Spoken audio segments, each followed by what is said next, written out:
싱킹 브릿지 타임즈 2024년 8월 1일자를 진행하도록 하겠습니다. 내용이 좋았다고 생각하시면 구독, 좋아요 꼭 부탁드리고 1.5배속을 보시기 바랍니다. 오늘 편집한 내용들의 제목이 되겠습니다. 결론적으로 기본소득의 마법 같은 효과는 없습니다. 완전 무조건적인 현금 지급은 노동 공급을 어느 정도 감소시키는 것으로 나타났습니다. 추가적인 여가의 높은 가치를 두기 때문입니다. 3년 동안 고작 1000명에 월 $1000를 주는 이 연구에 총 6천만 달러, 약 829원의 연구비가 들어갔다. 사회 지출을 다 없애고 기본소득으로만 바꾸면은 1인당 연간 금액을 달러로 얼마 받겠냐? 튀르키예가 3,500달러, 한국이 5,116달러, 영국이 8,600달러 이런 식으로 얘기했는데 그냥 한국 걸 보면은 5,116달러면은 한 1,300원 봐야 되나요? 한 600만 원. 그러면 너무 작은 거죠. 이렇게 좀 비유를 해볼 수 있겠습니다. OECD는 2017년 연구에서 기본소득을 의미 있는 수준으로 지원하기 위해서는 대규모 세수 변화가 필요하다. 그 결과 대부분의 사람의 세금 부담이 증가할 것이라고 결론을 내렸다. 대기업이 이 세금 더 내라? 오리곤에서 거둔 매출이 2,500만 달러 이상의 대기업의 매출의 3%, 이익의 3%가 아니고 매출의 3%를 세금으로 부과해 이를 모든 오리곤주 주민에게 나눠주자. 1인당 연간 약 750달러 예상을 주민청원이 제기됐었다. 이런 거가 제가 이 뒤에 내용을 먼저 얘기를 한 건데요. 왜 그러냐면은 오늘이 아니고 이게 7월 31일자입니다. 오늘 그 편집된 것은 대부분 그 7월 31일자 기사 내용이 되겠습니다. 25만 원 지급법, 노란봉투법 법사위 통과, 야당 강행 여당 방발, JTBC에서 보도를 한 건데 민생회복지원금법은 국가지방자치단체가 민생회복지원금 지급에 필요한 행정재정적 지원을 하고 전 국민에게 지역상랑 상품권 25만 원 내지 35만 원을 지급하는 내용을 담고 있다. 현찰로 주는 줄 알았죠? 상품권 주겠다는 얘기입니다. 애들 장난하느냐? 25만 원이 민생회복이 되나? 전 국민 거지근성 키우기법이라고 저는 봅니다. 또한 상품권으로는 만족할 수 없을 것이다. 상품권 관리업체 수수료는 아마도 정치자금으로 들어가지 않겠냐라고 상상을 해봅니다. 만약 준다면 현금으로 입금시켜줘야 된다. 코로나 때처럼 이렇게 저는 생각을 합니다. 왜 이것을 그 기본소득 뉴스하고 연결을 했냐 이러면은 미리 말씀드리지만은 기본소득도 아마 전 국민을 거지근성을 만들기 딱 십상일 거라고 생각을 하기 때문이다. 그런데 기본소득 지지자인 샘 올트먼이 오픈 AI가 AI CEO가 지원한 오픈 리서치 연구 내용을 한혜란 기자가 동아일보에서 보도한 내용인데요. 막연했던 기본소득의 효과를 확인할 수 있었다. 의외인 점도 역시 그럴 줄 알았다 할 부분도 있을 겁니다. 조건 없이 월 $1000를 3,000명에게 21세에서 40세 미국인 텍사스와 일리노이주에 무작위 착출을 한 게 아니고 선택을 했겠죠. 2019년 기준 가계소득이 연방 빈곤선이 300% 되는 사람 1인 가구 37,370달러, 4인 가구 72,750달러 이내인 중저소득층한테 줬다 이런 얘기예요. 이 중 1000명에게 매달 $1000를 조건 없이 현금으로 지급했다. 건강에 미치는 영향은 없었다. 이런 얘기고 또 기본소득은 수면과 운동을 늘려주지도 못했다. 현금 지급으로 빈곤을 직접적으로 줄이는 것이 건강을 개선하는 데 효과적이지 않다는 것을 시사한다. 그리고 기본소득과 일을 덜할 권리라는 표현으로 하고 있네요. 기본소득을 받은 사람들이 약 주당 1.3시간 줄었답니다. 1년에 8일을 적게 일한 꼴이고 근로소득 역시 월 125달러가 줄었는데 왜 그러냐? 1000달러가 들어오는 거니까 조금 덜 일했다 이런 얘기죠. 일을 덜하는 효과는 20대 청년층과 한부모 가정에서 특히 뚜렷했다. 과연 기본소득이 근로시간을 얼마나 줄일까만큼이나 중요한 건 그럼 남는 시간을 어디에 쓰느냐입니다. 이렇게 얘기하고 있네요. 기본소득으로 인해 일자리의 질이나 인적 자원 등이 개선된다는 증거를 찾지 못했다. 그러니까 기본소득법을 주창한 그런 경제학자도 있습니다만은 실험 정신을 해보네요. 6천만 달러를 써가지고 6천만 달러였죠.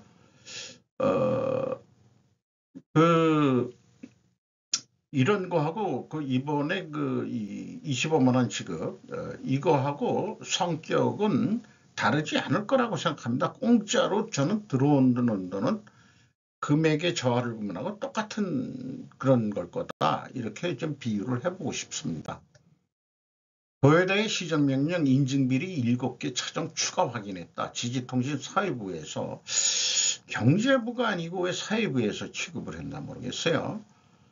자동차 대량 생산에 필요한 형식 지정 인증 시험을 놓고 5개 대형업체에서 부정이 드러난 문제로 국토교통성은 31일 도요타 자동차의 재발 방지를 요구하는 시정명령을 내렸다. 출입검사 결과 동사가 지금까지 공표하고 있던 차종 이외에 새롭게 7차종에서 부정이 발견되었다고 한다. 이날 오후 수루타 히로히사 국토교통성 물류자동차 국장이 사또 스네하루 도요타 사장에게 명령서를 전달했다. 사또 사장은 다대한 걱정과 폐를 끼쳐 진심으로 사죄의 말씀드린다고 진사했다. 도로운송 차량법에 근거하는 시정명령이 도요타에 나온 것은 처음으로 2022년 9월에 히노자동차, 금년 1월에 다이하츠 공업, 동 2월에 도요타 자동집계에 이은 네 번째 예다 이런 얘기입니다. 지금까지 3사는 모두 도요타의 그룹사였다. 근데 요거를 이쪽이 주는 사람인 줄 알았는데 시정명령서를 이쪽이 오른쪽이라고 돼 있어요. 쭈루타 히로히사 물류자동차 국장이 거꾸로 허리를 굽혀서 뭔가 시정명령, 야, 이상한, 거꾸로 그 사또 사장이 허리를 꺾어 피고서 받는 이런 사진, 이거 재밌습니다. 시정명령서 주는 쪽이 허리를 더 굽히는 것 주는 것 같이 보입니다. 도요타 그 회장이 정부에 대한 불만을 얘기를 했죠. 그건 형식적으로 하는 걸 가지고 왜 이래? 선수끼리 왜 이래? 이거 지금 그러는 기분인 것 같아요. 그 자관 어쨌든 뭐 매출이 좀 감소를 했긴 했습니다만은 상반기까지 미국의 하이브리드 차는 뭐 또 하이브리드 차를 주정으로 해서 역대 최대로 또 많이 판매했다는 거, 1위를 했다는 거는 또 뉴스에 나왔죠. 중국이 미국을 제치고 넘버원이 될 미래는 없다. 무적 초강대국 사라진 세계에 닥친 거대 리스크. 이게 그 피터 자이안의 그 엔드 오브 월드인가요? 뭐 이게 세계 종말의 시작 뭐 이런 거하고 유사한 내용일 것 같습니다만 저널리스트가 빌 에모트라고 제3차 세계대전을 어떻게 멈출 것인가, 대만 유사시의 리스크와 일본이 수행해야 할 역할, 후소샤 그 출판사 번역은 후지 루미가 한 내용을 자기네들이 프레지던트 온라인이 재편집했다. 일본은 신간이 나오면은 자유롭게 정리해서 소개하는 뉴스들이 많아요. 코로나도 미중은 계속 미러뿐만 아니라 자꾸만 미중도 불꽃을 튀기는 대국의 대립관계는 공통의 적을 앞에 두고 한층 격렬해졌다. 이것이 첫 번째 사실이다. 글로벌 사우스의 국가들의 빛나는 유한, 뭔가 그 못 사는 나라들이 이제 한이 있다 이거죠. 이거를 좀 설명을 했습니다. 왜냐하면은 코로나 때 G7 구성하는 사람들 그 분명 역경에 강했지만은 그렇다고 해서 남까지 도와주는 능력은 없었다 하는 거고, 그런 거를 경험하면서 도움은 기대할 수 없고 해서는 안 된다고 명심하게 되고, 자립을 목표로 할 만한 힘이 자라온 적도 있지만 의지하고 싶어도 의지할 수 있는 상대가 어디에도 없다는 게 글로벌 사우스의 지금 입장이니까 글로벌 사우스끼리 모임을 자꾸 갖게 되는 것 같습니다. 지금 세계엔 무적 초강대국이 없다고 진단을 하고 있습니다. 세계의 경찰관으로서의 국제사회에서의 게임의 규칙을 정하고 지도력을 발휘해 평화를 유지할 수 있는 나라는 없는 것이다. 트럼프 대통령이 낳은 두 가지 충격. 하나는 2001년 9.11 테러와 그 흐름으로 아프가니스탄 및 이라크에서 전개된 군사작전. 그래서 그 미국은 막대한 비용을 들이면서도 국제사회의 평가를 낮춰 결국 실패로 들어갔고, 또 하나는 2008년도 리먼 쇼크로부터 시작된 세계적인 금융위기인데, 미국 사회의 분단은 깊어지고 미국의 경제와 금융은 신용을 실추하고 과격한 포퓰리즘이 큰 얼굴을 하기 시작했다. 이거에 대해서 쭉 연역을 얘기하면서 2021년 1월 6일에 의사당 습격 사건이 일어나기 전까지는 위와 같은 그 충격이 있었는데 미국이 스스로 돌아볼 줄 알았는데 아니다. 지금 그런 얘기입니다. 바렌 미국, 기세를 잃은 중국은 이제 미국의 민주주의도 걱정하지 않고 러시아의 우크라이나 침공을 전쟁 범죄라고 비난하면서 이스라엘의 가자 공격은 묵인하는 등 편의주의라는 비판도 끊이지 않는다. 미국이나 또 중국이나 좀 그런 거 아니냐 이런 얘기죠.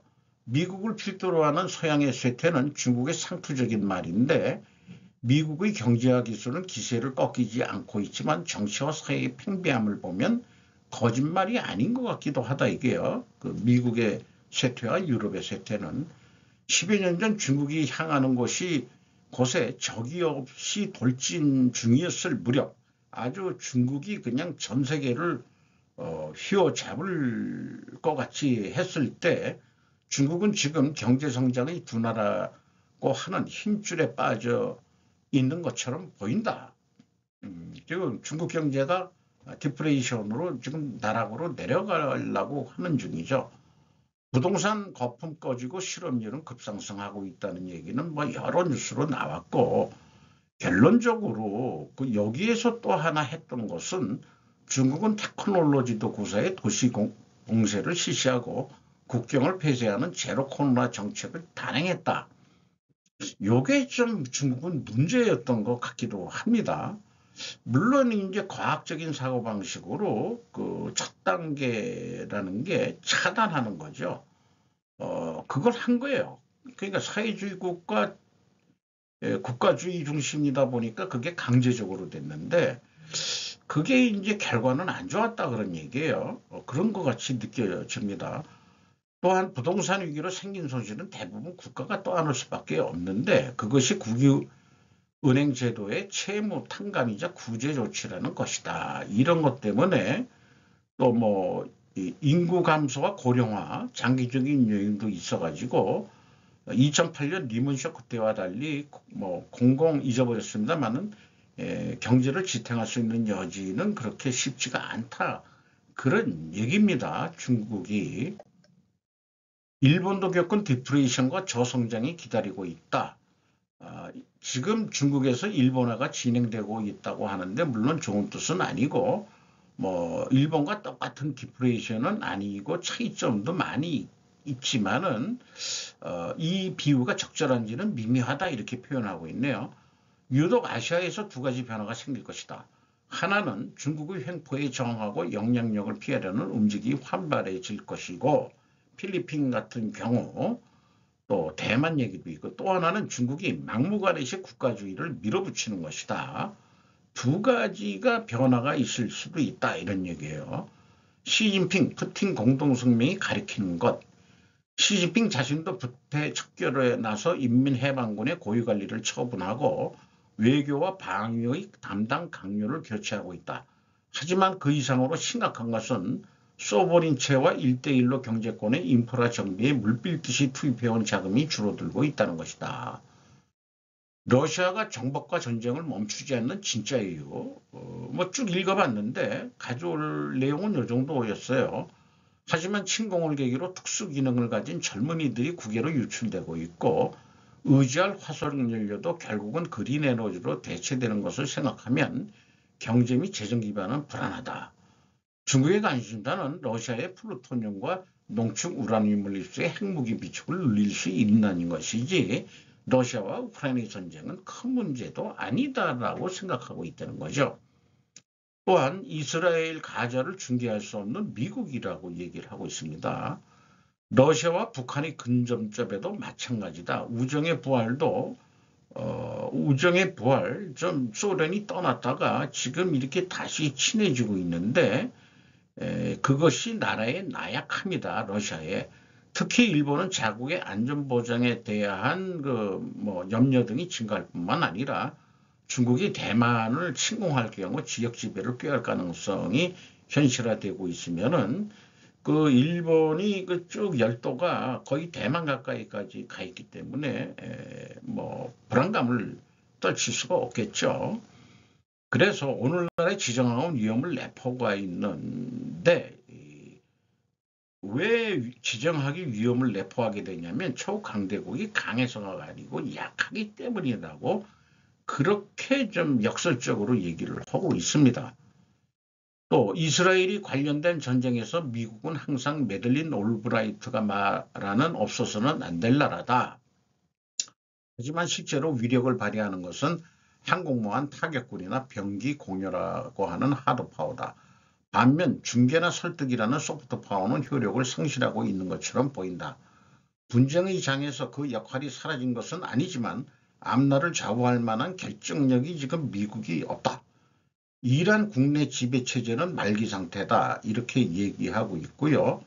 중국의 주선으로 사우디아라비아와 이란이 수교는 하긴 했는데 중동 이스라엘과 하마스 전쟁이 터지면서 역시 요게 이제 일본식 용어인데 이 원어를 찾아보니까 뭐라고 했는데 한국말로 조지라고 그 AI가 번역은 했습니다만은 그 쓰는 단어 자체를 모르는데 그냥 감은 알았어요. 그 단어가 적절한지 않겠지만은 사우디아라비아하고 이란이 수교하는데 중국이 그 역할을 높여갔지만은 전쟁 터지니까 역시 매 한 가지다. 그거 그런 거 아니냐 이런 거 같이 보입니다. 중동서 선 넘을 가능성은 낮다. 석유의 일대 소비자이자 투자에 적극적인 중국은 아랍 국가들에게 소중한 존재다. 하지만 정치적으로는 미국을 대신한다기보다는 미국이 손바닥을 뒤집었을 때의 보험이다. 도발적인 보험이지만 중국이 이길 타개하려면 중동에서 하드파워를 펼치는 모습을 보여야 하는데 아마 그렇게 하기 어려울 거다 이런 얘기예요. 밑바탕에 깔린 현실은 하나밖에 없다. 그것은 근년에 밀려드는 대변동의 파도로 이익을 얻는 초강대국은 없고 어디도 농락당할 뿐이라는 것이다. 그 파고를 틈타 유리하게 설 수 있는 나라는 하나도 없다. 우크라이나의 문제에 단결에 대처할 수 있다면 서방 국가들이 계속해서 가장 강한 입장에 있을 수 있다. 다만 없어서는 안 될 존재라고 해도 만능은 될 수 없다. 이렇게 얘기를 하고 있네요. 좀 이걸 쭉 그대로 읽은 것은 어떤 그 새로운 관점에서의 시각을 보여주는 거라서 그렇습니다. 지금 미중 전쟁이라고 하지만은 실제 전쟁까지 가겠냐. 서로들 좀 쉽지는 않을 거다. 그리고 정치 지정 학자인 그 피터 자이안이 이미 그 여러 책에서 자기가 낸 책에서 얘기를 했지만은 뭐 결론은 각자 도생으로 가야 되는 그런 세상이 올 거다라고 하는 게 맞는 것 같기도 하고요. 그러나 그게 뭐 급격히 일어난다기보다는 좀 서서히 일어날 거라고 생각합니다. 또는 모르죠. 어떻게 될지.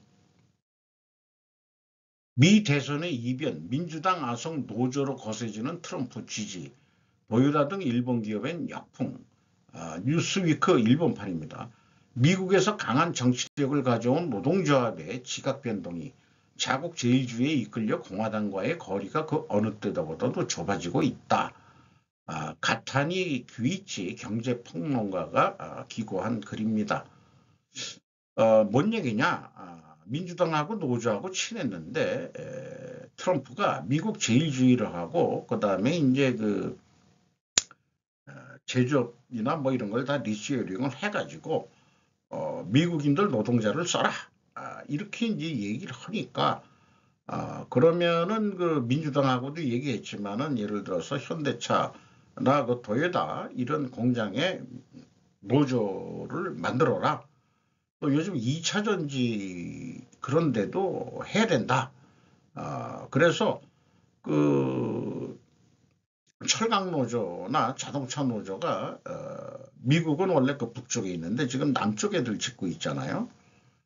그렇게 짓고 있는데 거기까지 이제 그 노동자비 그 넓히겠다 이런 게 민주당에서도 얘기가 나왔었는데 자관 어쨌든 자국 제일주의가 그 트럼프한테도 지지를 하는 그런 발언을 하게 됐다 이거죠.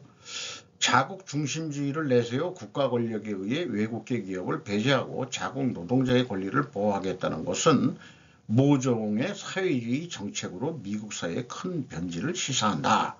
이렇게 표현을 했네요. 그런데 이제 요거는 제 생각인데 모종의 사회주의 정책 이념적으로 접근하지 말고 그저 미국의 국익이라고 하면 될 것이다. 그래서 일본 기업엔 역풍이다 그랬는데 한국 기업에도 역시 역풍일 겁니다. 우리가 그 트럼프가 만약에 대통령이 된다면은 우리는 어떻게 대처할 거냐? 우리도 전략을 세우고 국가만이 아니고 기업들 나름대로도 지금 전략을 짜고 있겠죠, 당연히. 생존을 위해서 아주 이 사진을 매크로 벨로로 이렇게 해서 아주 뭐 어떤 참 순간 포착을 잘한 것 같습니다. 사진 자체는. 자, 사도 가네야마, 사도 광산 세계유산의 한국 윤석열 정권의 강력한 도움으로 성공. 자, 제목부터 우호적으로 썼죠. 벌써 한 두 번째 소개를 하는 것 같은데, 세 번째 정도. 곤도 다이스케라는 사람이 JB 프레스, 아주 평론가일 것 같습니다. 2년 반이 넘는 비원이 성취됐다. 2022년 1월 기시다 후미오 총리가 세계유산 신청을 결정한 지 2년 반 만에 비원의 세계유산 등재가 결정된 것이다. 기시다 총리도 곧바로 코멘트를 발표했다. 총리가 나서서 이 쾌거의 이면에는 한국 윤석열 정권의 엄청난 조력이 있었다. 문재인 시대에는 절대 반대, 윤석열 정권이 찬동으로 한국 외교부는 이런 장문의 문건을 발표해서 이미 쭉 나온 얘기입니다. 선제적 조치를 취한다는 전제하에 전체적인 역사를 거기에 좀 표시를 해라. 그리고 한국인 노동자, 강제 노동자들의 숙소 이런 것도 뭐 재연을 하든지 어쨌든 그런 거를 전제 조건으로 해서 오케이 했다 이거죠. 근데 실제로 좌파 한국지 한겨레는 7월 28일 일본 언론은 한일이 사도광선의 강제노동을 빼고 사전합의라는 제목의 비판 기사를 일렀다. 그리고 또 다른 뉴스가 있었는데 내선 일체했다. 윤 정권이 친일 매국노로서 매국노라는 표현은 안 했지만은 내선 일체라고 이렇게 표현한다면은 아직도 지금 친일하면은 매국노라고 보는 거죠. 한일 관계 국교 정상화를 60년 내년에 앞두고 양국 관계가 정상화되는 게 뭐가, 근데 문재인 정권 때 왜 반일을 그렇게 정책으로 내세웠는지 전혀 이해할 수가 없습니다. 지금까지 윤석열 정권의 과감한 행태로 볼 때 윤 정권이 대소 고소, 그러니까 이런 거 우리 국내에서 쓸 때는 대승적 차원에서 영단을 내렸을 가능성은 크게 있지 않은가 이렇게 얘기하고 있고, 한일 현안 속속 풀어가는 윤 대통령 9가지 구중고라고 불리던 것이 있는데, 뭐 1번부터 뭐 위안부 진영공, 독도 레이더 조사 우길기, 지소미아, 뭐 후쿠시마 원전, 가네야마 세계유산 등재 등 이런 게 있는데, 여기 왼쪽에 있는 것은 쫙 풀어갔다 이게요, 윤 정부가. 그중에서 다케시마의 영토 문제는 단기적으로 해결되기 어려운 것은 당연하다. 자기네들도 그렇고, 또 실제 우리가 실제 점유하고 있는 게 중요한 거죠. 실효 지배는 우리가 하고 있는 거죠. 그래서 일본은 윤석열 외교를 더 평가해야 된다. 아주 오래간만에 얘네들이 우호적으로 보도 기고를 했습니다. 그리고 자기가 취재를 한 것 중에서 작년 5월 히로시마 G7 주요 선진국 서미트에서 기시다 수상과 윤 대통령을 초대해 이른 아침에 양 정상이 원폭에 희생된 조선인 위령비에 머리를 숙인 것이다. 우리 나가사키에도 그렇고 그 히로시마에도 우리 한국인들이 많았죠. 또 뭐 그러기 때문에 조선인 위령비에 같이 머리를 숙인 거, 이것들이 의미가 있지 않느냐. 동쪽 하늘에서 아침 햇살이 비치는 가운데 한일 양국 정상이 나란히 헌화하는 광경은 정말 감동적이었다. 자기가 볼 때. 뭐 저도 그때 뭐 감동적인 건 하지만 또 열심히 하는구나. 그리고 또 그렇죠. 최초로 히로시마 원폭에 우리 조선인 사망자들을 위령하는 거, 이거는 대통령으로서 해도 건 당연한 거로 생각이 들어갔습니다. 어쨌든 한미일 삼국이 공조가 어느 때보다도 필요한 뭐 나라 사정도 있을 것이다. 뭐 이렇게 얘기를 하고 있는데, 그렇더라도 이 적극 과감한 대인 외교를 일본으로서 더 높이 평가해야 하지 않을까라고 결론을 내고 있습니다. 자, 그러면은 윤 대통령이 한일 관계를 정상화 하는데 아주 과감하게 하고 있는데, 그러면 외교라는 게 기브 앤 테이크가 뭔가 있어야 되잖아요. 그럼 우리는 뭐냐 이게 정상화돼 가지고, 저는 개인적으로 대중관계를 다 해야 되잖아요, 양국이. 그러면 한일 경제 협력이 강화돼야 된다. 저는 그거에 방점을 좀 두고 싶어요.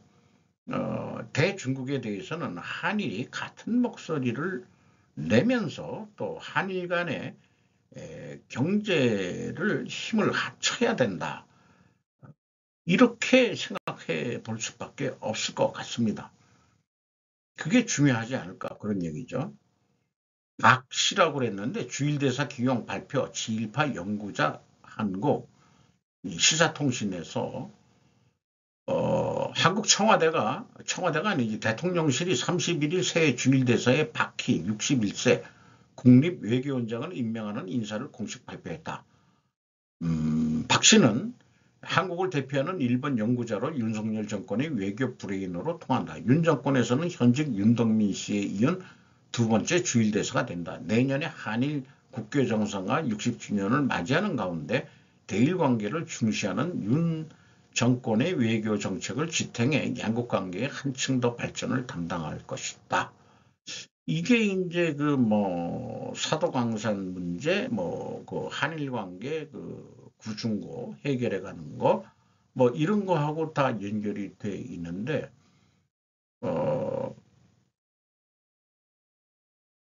저는 다른 것보다도 역사적으로 보나 말의 어순이 한일과는 가짜 어순이, 그러니까 친속도가 더 세다 이 말이에요. 그러니까 우랄 알타이어족이라고 그러나요? 그건 같잖아요. 중국하고는 어순이 틀리잖아요. 그러니까 쟤네들은 좀 딴 민족이고 한일은 그래도 그 조상으로 따지면 사촌간 아니냐. 그 사촌끼리 이웃 사촌끼리 잘 살자는데 뭐가 나쁘냐.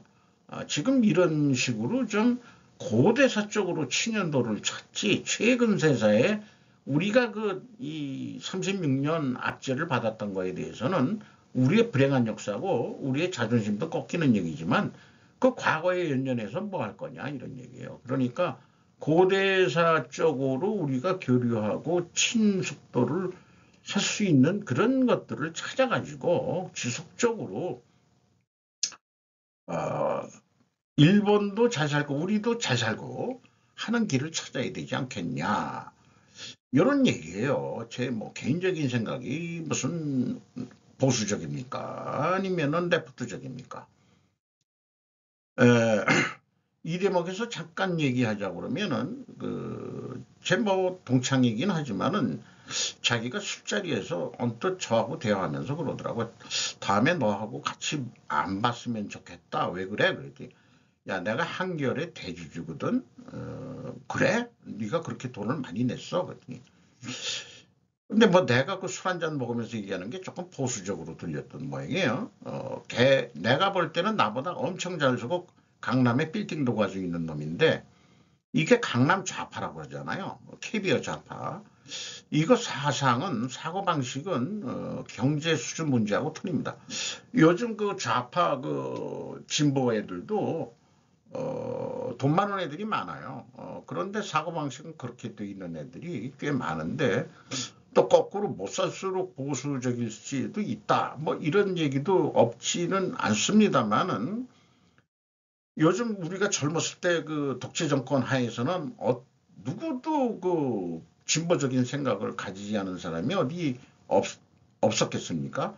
다 대부분이 독재 저항하려고 그러고 그렇게 그 심리적으로 그렇게 살았던 건 현실인데 나이를 먹어가면서 세상을 바라보니까 또 좌파 애들이 집권을 해가지고 해먹는 것들을 보니까 니놈들도 역시 그 뭐 이념을 내세워서 다 자기 뱃속 차리는 거지 뭐 딴 거 있겠냐. 이런 거를 제가 느꼈기 때문에 걔들은 그 힘들게 어떤 조직이나 그 직장에서 그 일을 안 하고 그냥 어떻게 이해관계로 먹고 살 수 있는 그런 머리들은 아주 좋은 것 같아요. 그렇게 느껴집니다. 아닌 사람도 있겠지만 남북 올림픽 시상대 셀카 화제 요거는 좀 남겨놔야 될 뉴스 같습니다. 제 개인적인 역사에서도 자 우리가 동메달뿐이는 안 됐는데 셀카는 이게 삼성계 세계 1등 아니에요? 그러니까 이게 북한이나 또 저 중국 애들도 그거 좋은 건 아니까 이거 같이 찍자. 여기 뒤에서 그 북한 선수는 약간 좀 찜찜하게 있고 이 키 큰 선수는 중국애 같은데 어쨌든 지금 뭐 여기 AFP에서 이렇게 소개를 했는데 이거 참 보기 좋지 않습니까? 그 한중일 보기 좋은 건 좋다고 얘기를 해야죠. 어, 특히 뭐 중국보다도 중국이 뭐 금메달 했다고 그러지만은 탁구 단체전 남녀 혼성인 모양인데 요거를 그 다른 각도에서 보면은 이제 이렇게 자리를 바꿔가지고 우리 그 여자 선수 키 크죠. 그 저기 중국 선수. 요 미남 탁구 선수애가 왜 얘 옆에 달라붙어 있나 몰라. 요거는 저기 DPRK 북한이죠. 북한. 요건 또 어 중국 여사 선수인 것 같은데. 그러니까 자리를 좀 바꿔서 또 북한 여 뒤쪽에 찍혔으니까 앞으로 와 해가지고 아주 보기 좋은 장면을 연출해줘서 고맙게 생각을 합니다. 이게 뭐 진정한 올림픽 정신이라고 국내에서도 소개했대는데 제가 스포츠 정신은 뭐 스포츠 정신이라는 게 그런 거라고 믿습니다. 네.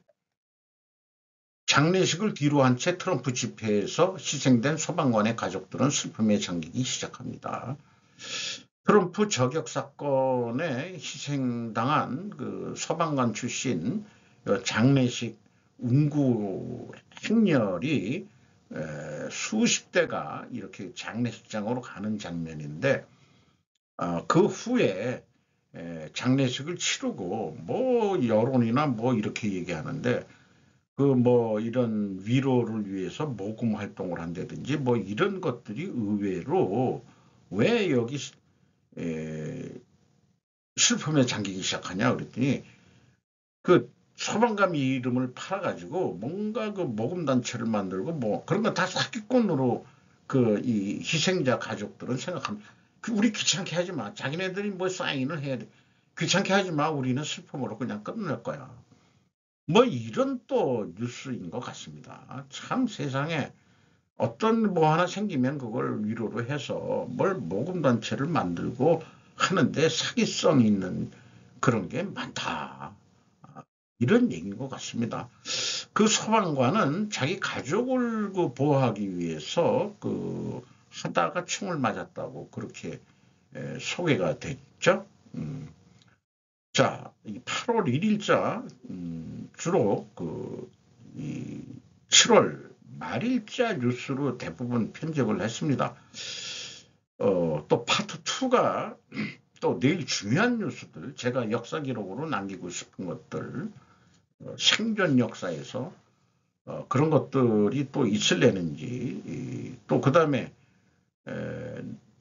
또 하나 해야 될 것은 이제 그 상반기 실적 공시한 기업들, 그것도 좀 간단하게 좀 소개를 또 하고 싶기도 합니다. 이상 마치도록 하겠습니다.